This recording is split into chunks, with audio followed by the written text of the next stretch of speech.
आज का दिन शुरू हो चुका है एक नई यात्रा के साथ। मैं अभी अभी अपने रूम से निकल चुका हूँ और थोड़ी देर में अंकल मुझे लेने आने वाले हैं। तो चलिए सफर की शुरुआत करते हैं। बीच में एक छोटा सा ब्रेक लग गया है दोस्तों। रेलवे फाटक बंद है, तो जब तक ट्रेन गुजरती है आइए उस खूबसूरत ट्रेन का नजारा देखें। और अब मैं ऑफिस में हूँ, मेरे पीछे माता जी का मंदिर है। चलते चलते बस इतना कहा जा सकता है कि माँ की कृपा से ही हर सफर आसान होता है। माता जी को प्रणाम करके अब निकल पड़े हैं कांडला पोर्ट की ओर।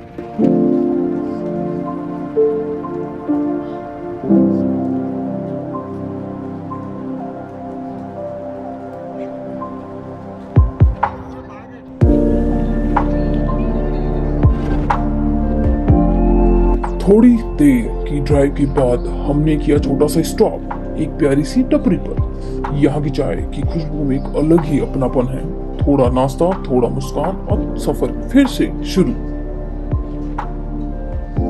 और अब दोस्तों हम पहुंच चुके हैं Kandla port container terminal gate पर। यहीं पर आपको गेट पास दिखाना होता है और फिर मिलता है वन डे पास, जिसकी वैलिडिटी 12 घंटे की होती है।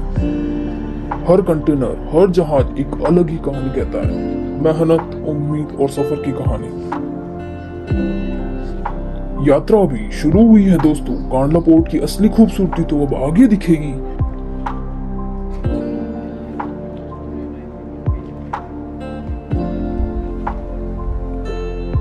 यह जो आपके सामने दिखाई दे रहा है यह कोई आम दृश्य नहीं बल्कि भारत के सबसे व्यस्त बंदरगाह कांडला बंदरगाह यानी दीनदयाल पोर्ट का दृश्य है।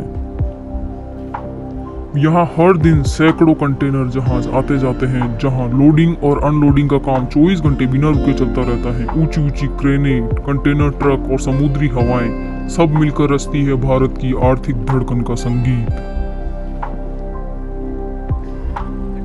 कांडला बंदरगाह की शुरुआत 1956 में हुई थी और 20 फरवरी 1964 को इसे एक पोर्ट ट्रस्ट का दर्जा मिला। आज यह बंदरगाह भारत के सबसे बड़े सरकारी बंदरगाहों में गिना जाता है।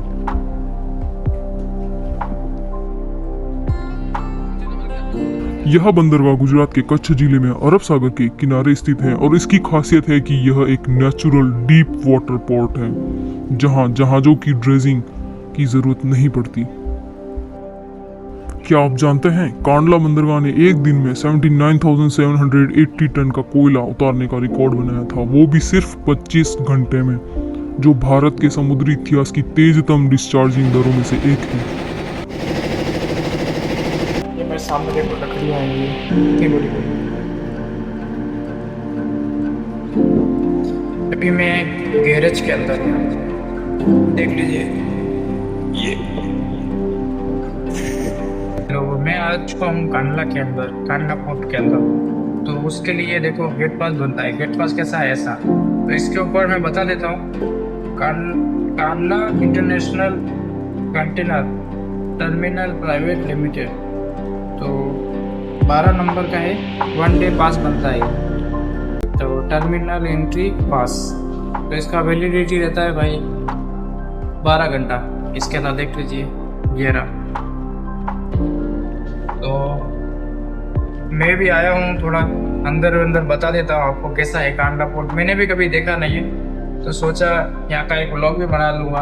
यहाँ पे अलाउ नहीं है भाई मोबाइल, मतलब कोई सेफ्टी वाला देख लेगा तो आपका मोबाइल जमा हो जाएगा, फिर आपको सीधा शाम तक मिलेगा। इसीलिए कोई भी ऐसा दिखे ना सेफ्टी वाला, उसके सामने कभी मोबाइल निकालना हो और नहीं तो फिर जमा कर लेगा, फिर शाम तक देगा। 6-7 बज जाएंगे, फिर आप जाओगे जब मिलेगा। ऐसा कुछ होना नहीं चाहिए, इसीलिए सब चीज़ों का ध्यान रख के फिर ब्लॉग बनाएंगे, वरना मोबाइल जमा हो जाएगा। अभी देखना मैं भी जाने वाला हूँ अंदर, फिर वहाँ का बताऊँगा कैसा रास्ता है अंदर, कितने कंटेनर खड़े हैं, कैसे माल लोड हो रहा है, कैसे अनलोड हो रहा है, क्या क्या आता है उसके अंदर, कितने कंटेनर है भाई। मुल्क सारे कंटेनर है, बहुत सारे मुल्क।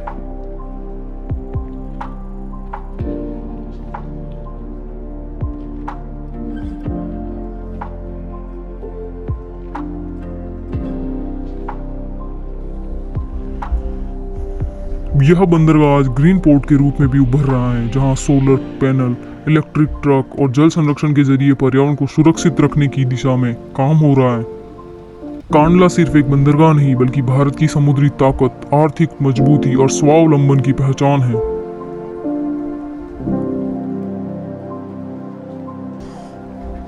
कांडला सिर्फ एक बंदरगाह नहीं बल्कि भारत की समुद्री ताकत, आर्थिक मजबूती और स्वावलंबन की पहचान है। यहाँ बना स्पेशल इकोनॉमिक जोन SEZ जिसे कहा जाता है, भारत का सबसे पुराना फ्री ट्रेड जोन है, जहाँ दुनिया भर की कंपनियां बिना टैक्स के व्यापार करती हैं। यह है दीनदयाल बंदरगाह, जहाँ हर लहर कहती है भारत आगे बढ़ रहा है। जय हिंद। चलो भाई लोग, राधे राधे। मैं आज आया हूँ कांडला पोर्ट,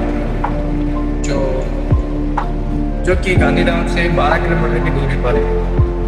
तो हाल फिलहाल यहाँ पे आने के लिए अपन को सबसे पहले गेट पास की आवश्यकता होती है। बिना गेट पास के अंदर अलाउ नहीं होता, तो मैंने गेट पास बना के सीधा अंदर की ओर आ गया। अब मैं जाने वाला हूँ अंदर, थोड़ा विजिट करके आता हूँ कैसा क्या है। भाई वो ब्लॉग नहीं होता यार, फीलिंग नहीं आ रही, वैसे फीलिंग नहीं आ रही। फिर मैं जाऊँगा उधर, 1-2 राउंड तो मार के आ चुका हूँ, 2-3 राउंड तो मैं मार के आ गया वहाँ पर। उसके अंदर देखना वीडियो के अंदर कितने कैसे कंटेनर को तोड़ा जाता है, कैसे शिप के ऊपर रखा जाता है, सारा वीडियो में बनाया है मैंने। हाल फिलहाल अभी तो मैं आके बैठा हूँ थोड़ी देर, देखो अभी मैं जाऊँगा अंदर तो मैं उसका भी एक वीडियो बनाऊँगा। मैं बताऊँगा माल कैसे लोड होता है, ड्राइवर से बात करूँगा, ड्राइवर कैसे क्या है, कितना पेमेंट मिलता है, उनसे पूछ के आपको डायरेक्ट बताऊँगा मैं सीधा। ऐसा नहीं कि मैं कुछ जो ड्राइवर अभी यहाँ पे हाथ फिलहाल जो रिपोर्ट करा है ना, उसको खुद पूछ के फिर बताऊँ आपको। ऐसा नहीं कि फर्जी वाला है, ऐसा कुछ नहीं है।